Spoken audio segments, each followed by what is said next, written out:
Seni barıkladım kalbim, yüreğim. Başta mehrim hemrah olan dostum sen.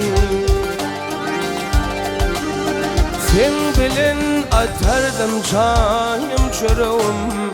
Kış günüm ya beyle gülen dostum sen.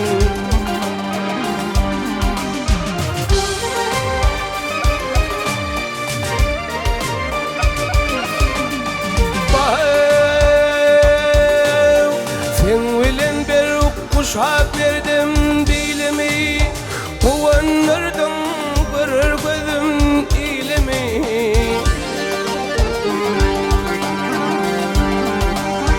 Sen bilin anşardım aydın yolumu, gün kimin şoğlusun falan dostum sen.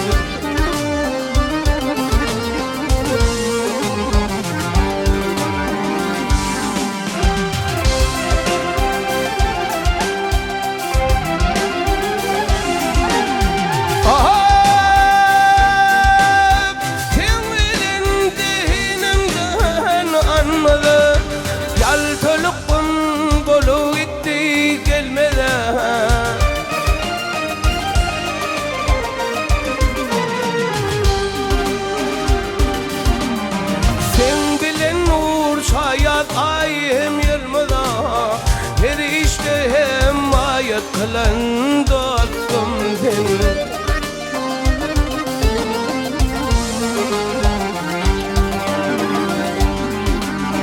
Sebeplerden bayramlarıma toyma, bağıt kuşun konurdun mehremime.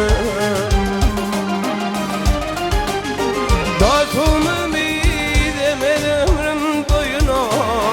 halal dehmet adın alan dostum sen. Dostum ümidem ömrüm boyuna, dostum ümidem ömrüm boyuna. Halal dehmet adın alan dostum sen.